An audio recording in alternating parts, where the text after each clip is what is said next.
When people decide to kitbash for the very first time, something very interesting happens in their mind. They go one of two directions. Okay, the first one is I have a very clear vision of exactly what I want to make and how I'm going to make it, and they go full steam ahead and they start getting the parts and they change the weapons and shoulder pads and heads and power packs, and they start adding on things to their tanks, and it's all fantastic and it's amazing. They become this whirlwind of creation, and they make this wonderful new unique variant of a miniature that nobody else has. It's all marvelous. It's the magic of the hobby. And then some people go the complete opposite direction, and they start off the same way and they have this really clear image in their mind of what they want to make, but then they get stuck and they go, how do I do that?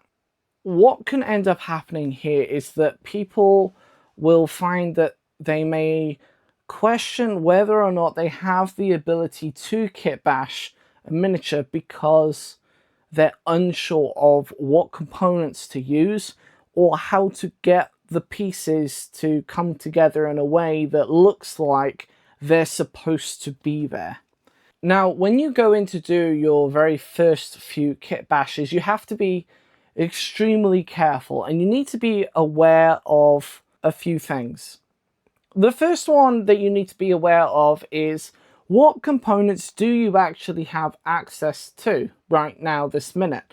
Because the problem that so many people run into, and I run into this issue so many times over the course of the last, I think, 17 or 18 years that I've been involved in and out of the Warhammer miniature building hobby. And that is, I have this great idea, but then when I look in the bits box, I don't have the things that I need, and my bank account can't support me spending 40 to 120 pounds worth of plastic and resources that I need in order to get those components and put them together in a coherent fashion. So what do you do then? File the idea away for later, or slightly modify the idea to fit the pieces that you have now. So this is why it's really important to do a few things. The first one is organize your bits box, okay? Sometimes we have a big bowl or a box or something that is just, it's just got a bit of everything in it, and it's chaotic and it's messy, and you're pushing the bits around looking for some inspiration. You find a really cool piece, but then you drop it and it gets lost in there again, and you're searching for it and you can't find it. And you get frustrated and you give up and you go, to hell with it, I'm not doing it now. Organize your bits box. Sort them out from the different races in Warhammer, the head options, the shoulder pad options, the weapon options, the body options, all of these different things, so that when you're kit bashing and you go, I need the shoulder pad that's from a Chaos Space Marine, you know exactly where the shoulder pads from the Chaos Space Marines are. The next issue that you can run into is simply a case of the project that you're trying to do is too big for what your skill set is. Okay, so when you start the miniature hobby, you get taught the basic things. So you learn how to use your clippers to get the pieces off of the sprue. You'll probably learn how to clean up the miniatures. So you remove the excess plastic, you remove the flashing, or what we would call mold lines. All of that kind of thing. You may get taught about dry fitting, although that's possibly less likely to happen in the current age of push fit miniatures, as opposed to the kind that we had when I started, where it was literally just, here is a body, a pair of legs, some arms and a head, just smash them together and hope for the best. Now they're all push fit, and you've got a leg that's attached to half a body and a head and like a third of an arm, and it's all one piece, and there's another piece that has the rest of it, and you smash them together, and it's great. But it removes a lot of the need for dry fitting. Don't get me wrong, some dry fitting is required, and the more experienced you are, the more you understand that. But we're talking about beginners. So there's a chance that you might learn about that.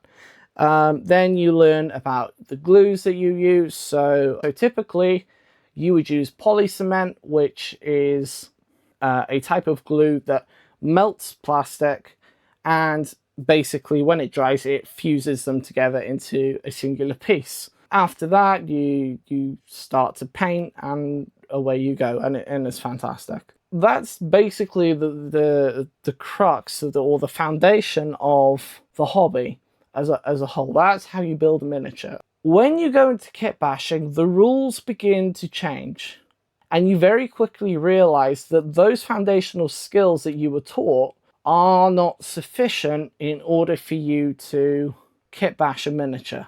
What you have to realize, and it can be quite painful, and this really is dependent on your ego, on your feelings, and how much you're willing to humble yourself. So you have to accept that your skill set that you thought was quite in depth is actually very, very small. It's like a single drop in an ocean, and it can become daunting. So what you need to do is find yourself a project for the kit bash that is much, much smaller. Ideally, you'll want a kit bash that either only uses those foundational skills or mostly uses those foundational skills plus maybe one more. For example, pinning pieces together or reposing limbs. So for example, here I have, this guy isn't finished, but I have a Deathwatch Space Marine here that is for an upcoming project. And he's built from, I think, 4 different kits. Let's have a see. I've got the power pack, which is from Space Marine Intercessors. The body and legs are from a Primaris Hellblaster. The shield is from the Space Marine Blade Guard Veterans. This shoulder pad is from Dark Angel's upgrade kit. And then you have, I think this arm is also an intercessor arm, and then you have the sword, the shoulder pad, the head, and the inquisitorial iconography up here, which are all from the Deathwatch upgrade kit. So that's 4 different kits that have all been put together, mostly using exactly the same foundational skills with, I think, maybe 2 additional skills. So one of the skills was pinning, which is a skill where you take 2 pieces that may not necessarily hold together very well, and it was originally used for metal miniatures where the parts were just so heavy that they would just fall off no matter how much glue you used. But it's also used a lot now when reposing miniatures or putting together parts that don't necessarily fit together as well as they should. And all it is that you drill a hole into one piece and you put in a piece of metal, which is typically like a piece of paper clip or something. And then you drill a hole in the second piece that you want to put together, and you line them up together so that the pin goes across both pieces and holds them together. And then the second skill here is you'll find that I just changed the hander out from the shield. So typically the Blade Guard veteran shields go in the right hand, okay, but this one is in the left hand because I wanted him to use the sword, which is again dedicated for the right hand. So he can't have the sword and shield in both hands, but he can have the shield shifted over to the other side to make a very interesting looking miniature. So you see, we've made something completely unique using 4 different kits, I think we said, and all of the foundational skills plus 2 more, and that's made that guy. But the problem that people have with kit bashing is that they can very quickly get too adventurous.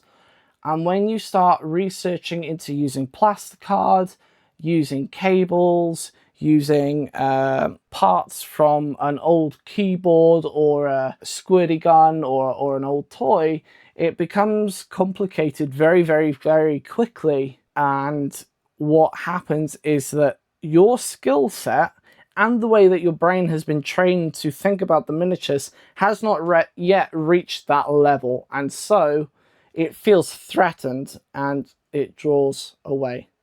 So if you're going to start kit bashing, okay, which I highly recommend, I think you should totally give it a go. Start off with something quite small like an infantryman, okay? And I've done a few Space Marine ones. I think I've done one Imperial Guard one as well, where I think I just changed the weapon and the head and added some kind of necklace or something to the model, and it made it very unique. And I'll leave the link to those videos in the description, or you'll see them on screen. But I highly recommend it. Give it a go if you want to kit bash. Just start off small. Don't go for those giant projects like what I've got going right now with an Imperial Knight, because your skill set's just not quite there yet. Start off small, build your way up. And whatever you do, make things, have fun. And I'll see you next time on Cursed Crusader Arts.